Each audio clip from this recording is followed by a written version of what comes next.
Olá, tchutchucos, tchutchucas, tudo bom? Como é que estão? Estudando? Então vamos fazer a nossa parte, hein? Pessoal, estou trazendo para vocês agora a história geral e a continuação das civilizações da Antiguidade Ocidental, ou clássicas, né? Hoje, o nosso palco é a Roma Antiga. Vamos lá? Vamos direto e reto para as considerações. Tchutchucos, primeira grande consideração que eu faço sobre a civilização romana é a influência que ela exerceu sobre a cultura de vários povos na região, mas também na nossa cultura.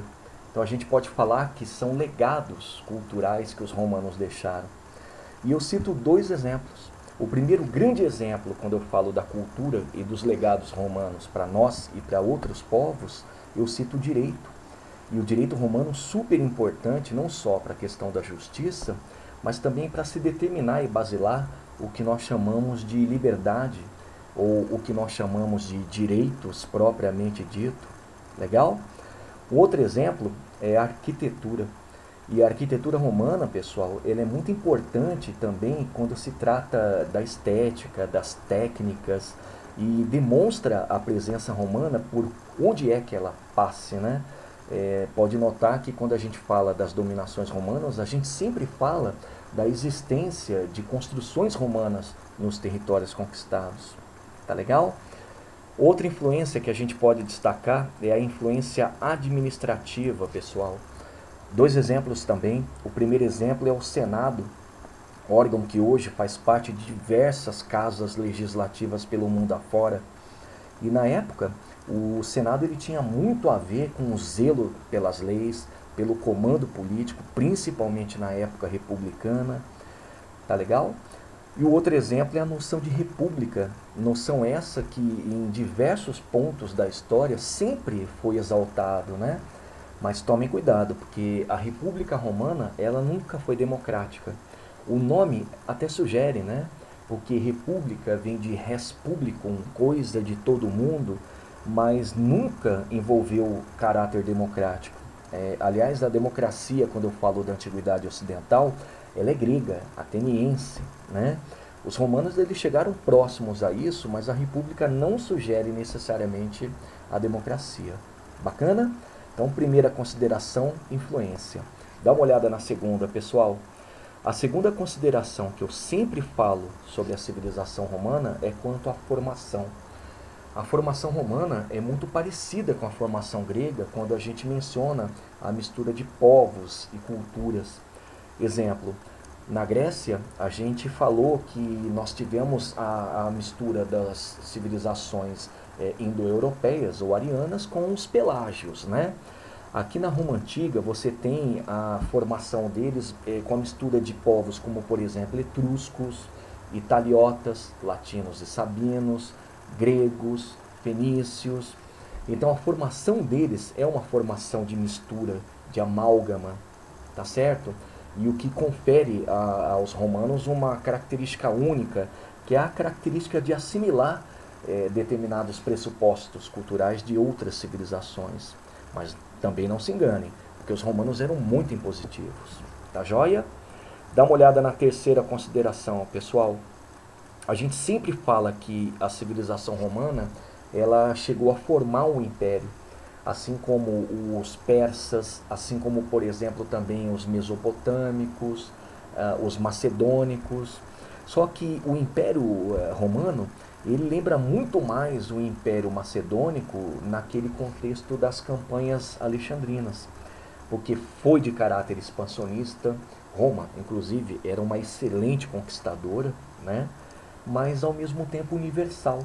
Se propunha a fazer uma imposição sim da cultura romana, mas ao mesmo tempo copiava e assimilava pressupostos de outros povos. Então isso confere a universalidade ao império, uma vez que as civilizações se integram, uma vez que há uma imposição, mas ao mesmo tempo uma assimilação. Tá joia? E a última consideração, pessoal, é quanto à organização básica da civilização romana. Eles consideram muito as famílias, gens, como sendo o núcleo mais importante da sociedade e ao mesmo tempo da própria civilização, porque as famílias, elas integram indivíduos e essas integrações, elas geram a dinâmica sociopolítica. Então, o interessante nessa organização básica que são a gens é que as famílias patrícias eram as famílias mais relevantes. As famílias patrícias eram as famílias que comandavam a política. Mas isso, de certa maneira, até demonstra esse caráter romano, que é um caráter de organização em cima dessa estrutura que a gente chama de familiar. É como se fosse uma estrutura tribal. Tá certo? Localização romana. Pessoal, a localização romana é um ponto até muito interessante para provar para vocês o quanto eles foram universais, expansionistas e montaram um verdadeiro império. Porque veja só, no início Roma ela se organizou na Itália Central, mais propriamente numa região chamada Lácio, região essa que tinha muita importância para os romanos, primeiro por conta da defesa, é uma região muito montanhosa. Roma, para vocês terem uma ideia, se formou entre 7 colinas, entre 7 montanhas. E ao mesmo tempo, Lácio ela tem a presença de um rio chamado Tibre, rio importantíssimo para o comércio e para a economia romana. Afinal de contas, os romanos não eram só agrícolas, eles eram comerciantes e eles gostavam muito da utilização do rio Tibre para entrar em contato com povos, com aldeias, com tribos. Tá legal? Então, esse início romano na Itália Central é um início bastante tímido. A gente percebe uma Roma que praticamente é um conjunto de tribos, de gens, tá? Só que o tempo passa e num projeto ousado, não só dos patrícios, mas do Estado romano, no auge, eles conseguem conquistar todos os povos, ou praticamente todos eles, da região da orla do Mediterrâneo. Para vocês terem uma ideia, se localizem aí no mapa. Os romanos conseguiram conquistar toda a Europa, chegando até as Ilhas Britânicas. Eles conquistaram o norte da África, eles conseguiram conquistar o Oriente Médio, conquistaram também a Ásia Menor. E num ponto, pessoal, em que todo o fluxo cultural, comercial, tinha que passar pelas mãos romanas. A coisa é tão interessante que os romanos chamavam o Mediterrâneo de Mare Nostrum. Curioso, né? O mar é nosso. Perceberam a frase? Ela tem o efeito de demonstrar dominação. Então tá aí a grande denominação de que os romanos entendem o Mediterrâneo como sendo uma grande praia, um grande mar. Joia? Pessoal, essa mesma civilização que a gente estuda é a civilização que, com toda certeza, ela é herdeira das tradições helenísticas, das tradições helênicas. Então percebam que ela é expansionista no caráter militar, mas ela também se torna agregadora e expansionista no sentido cultural. Bacana? Quanto à evolução histórica, tchutchucos, os romanos eles começaram a sua história no século VIII a.C., mais propriamente a partir da fundação da cidade, e terminaram essa mesma história no século V d.C. com as invasões bárbaras. Só que esse século V é interessante porque não é o fim da civilização romana, né? Até porque todos sabem que uma segunda parte de Roma, que é a parte oriental, sobrevive por mais 1000 anos, adotando o nome de Império Bizantino, né? E por outro lado, a cultura romana permaneceu. Mas enfim, entre o século VIII e o século V d.C., 8 a.C. e V d.C., os romanos passaram basicamente por 3 fases, tá? A primeira fase é a fase da monarquia, e nessa fase, pessoal, eu sempre peço para vocês guardarem 2 elementos. Primeiro elemento, a formação, que tem a ver lá com a questão das misturas culturais, das misturas entre povos, tem a ver também com as gens, boa. E uma segunda coisa importante para vocês guardarem é a dominação etrusca. De todos os povos que fizeram parte da formação grega, os etruscos eles tiveram uma relevância muito grande porque eles, ao invadirem a Itália Central, o que hoje é Roma, eles trouxeram já esse caráter expansionista e alguns elementos da formação política também. Tá legal? É uma fase curta, é uma fase de 200 anos, mas é uma fase essencial para se entender a formação romana e, ao mesmo tempo, as suas estruturas fundamentais. Tá legal? Segunda fase, pessoal, essa vocês já podem circular. A fase mais cobrada em vestibulares é a República. E é interessante porque na República a gente vai estudar a expansão territorial, as revoltas plebeias, a supremacia do Senado. E de tudo isso, eu sempre peço para vocês guardarem o domínio do Senado como sendo o órgão que representa a República, representa também os interesses da elite. E por outro lado, espero também que vocês guardem a expansão, porque nessa expansão territorial a gente vai ter a formação do Império Universal, lógico, mais tarde, mas já está nascendo o conceito aqui, e ao mesmo tempo a dominação em toda a orla do Mediterrâneo e com as integrações que eu já comentei, cultura, comércio, beleza? E a última fase, pessoal, fase também cobrada demais em vestibulares, é a fase imperial. E uma fase interessante porque ela tanto marca o apogeu como também a decadência. O apogeu, por exemplo, o que é? O apogeu é o processo de latinização dos territórios conquistados por Roma. O apogeu também é a supremacia dos imperadores, imperadores de caráter sagrado, né, vistos como o representante dos deuses. E é o apogeu também cultural. Bacana? Só que, tchutchucos, também acontece a decadência, e essa decadência vocês podem colocar aí, que ela está intimamente ligada a um evento chamado Crise do século III. Crise essa que nós teremos lá relacionada com a falta de escravos, crise essa que impacta a política, os imperadores passam a perder poder, crise essa que também tem desdobramento religioso com o surgimento do cristianismo, tá?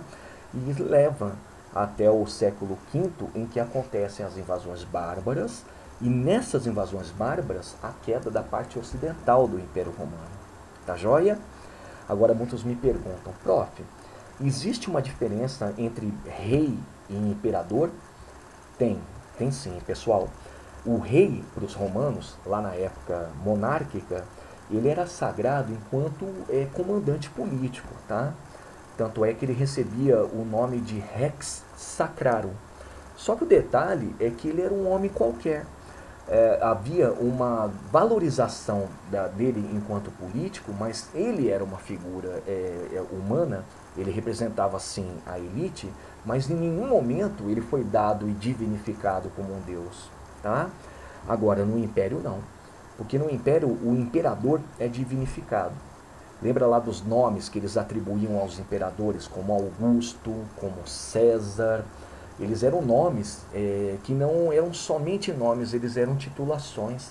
Era a demonstração e a exaltação de uma pessoa que representava os deuses. Portanto, eles eram divinificados o tempo todo. Tá certo? Então, olha lá. A evolução histórica romana passa, pelo que vocês perceberam, por modelos políticos diferentes, né? Então guarda que na monarquia o modelo é o modelo em que o rei comanda, na república é o modelo em que o senado comanda, representando o povo, mas na verdade a elite, e por último, no império, o comando é do imperador. Tá certo?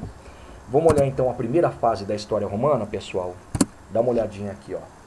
A primeira fase, que é a fase da monarquia, tome cuidado porque em algumas provas ela também pode aparecer com o nome de realeza. Tá? Uma fase super curta, ela começou no ano de 703 a.C., com a fundação da cidade, toda cheia de mistérios, né? E terminou no século VI a.C., com um golpe político feito pelos patrícios. Só que nesses 200 anos, pessoal, as características fundamentais da civilização romana se montaram. Tá? E eu vou começar, por exemplo, pela origem. Tchutchucos, os romanos, eles explicam as suas origens de duas formas.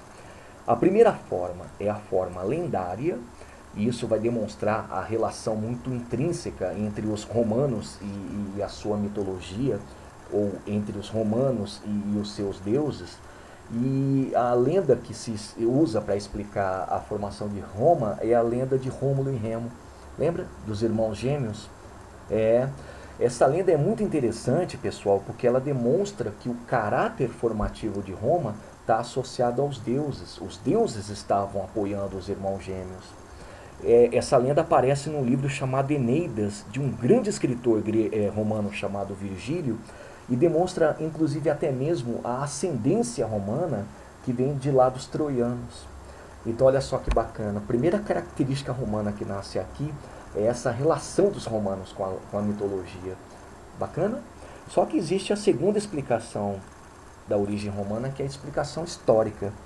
A explicação histórica é a seguinte: na Itália Central, na região do Lácio, a cidade nasceu entre 7 colinas por conta daquelas questões que eu mencionei, a defesa natural, o rio Tibre, só que nasceu também num formato de fortaleza. Latinos e sabinos, que eram chamados genericamente de italiotas, montaram uma fortaleza nessa região para resistir aos ataques de um povo chamado etruscos, que ficavam no norte da Península Itálica. E por lá ficaram muitos anos tentando resistir até que foram conquistados. Então, nessa origem histórica, você já percebe uma segunda característica da história romana, que é uma característica de mistura cultural. E, ao mesmo tempo, essa característica militarista, que vai gerar o expansionismo, né?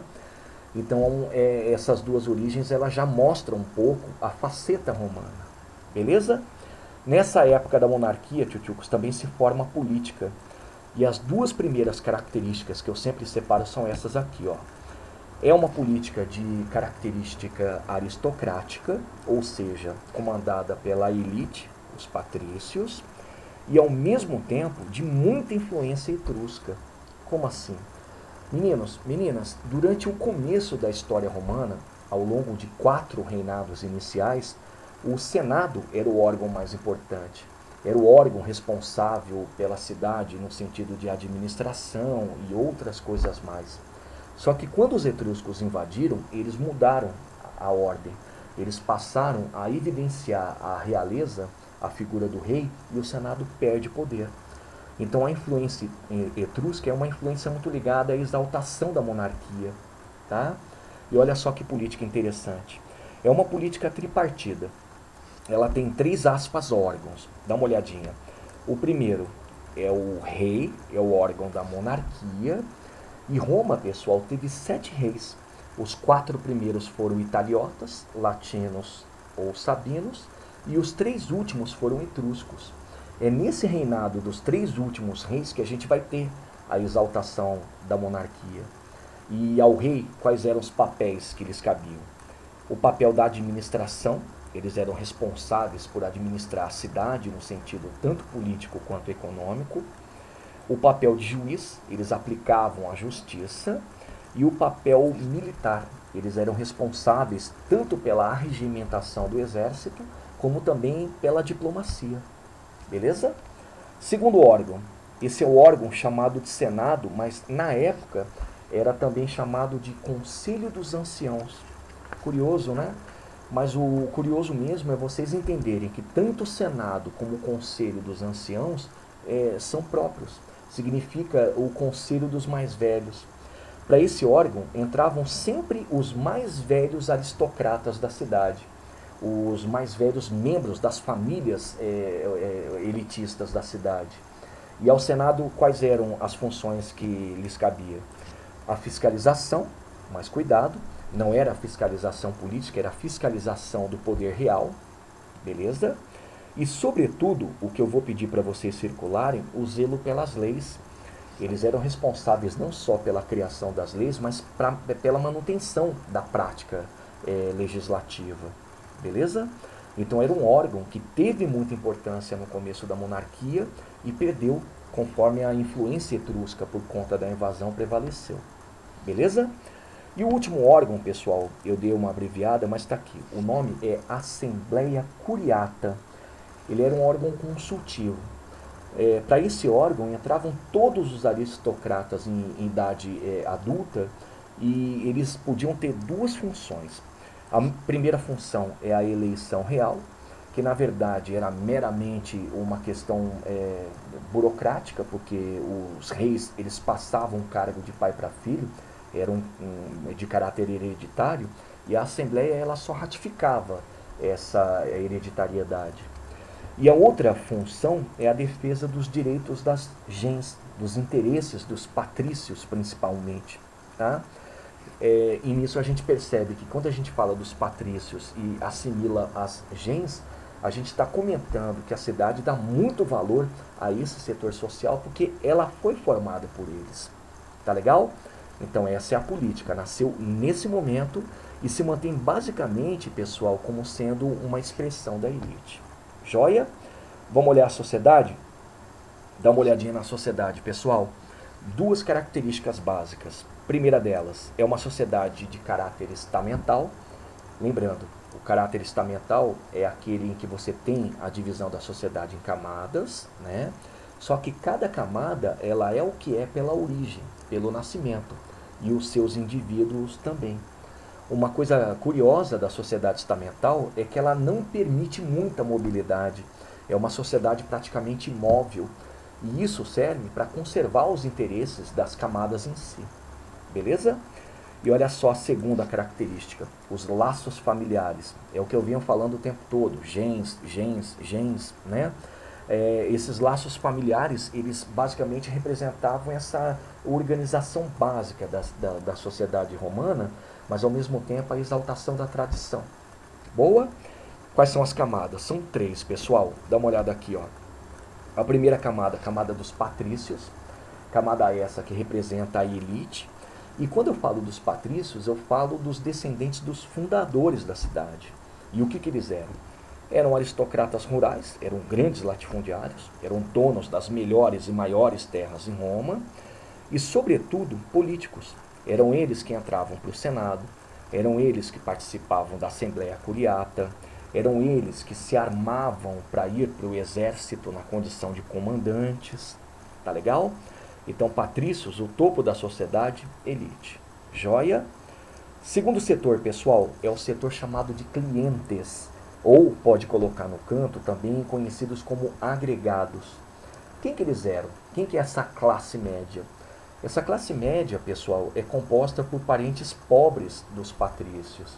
E como eles eram pobres, eles viviam sempre próximos dos patrícios, prestando serviços políticos, econômicos, e por isso eles conseguiam alguns privilégios.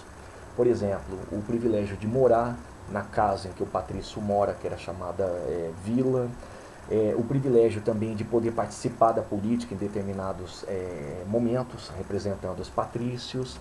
Mas, sobretudo, eu quero que vocês guardem que eles eram subordinados. Mas subordinados no sentido de prestam serviços e obtêm privilégios com isso. Tá legal? E a última camada, pessoal, só podia ser ela, né? Os plebeus. Tchutchucos, atenção. Os plebeus, em algumas provas, são também chamados proletários.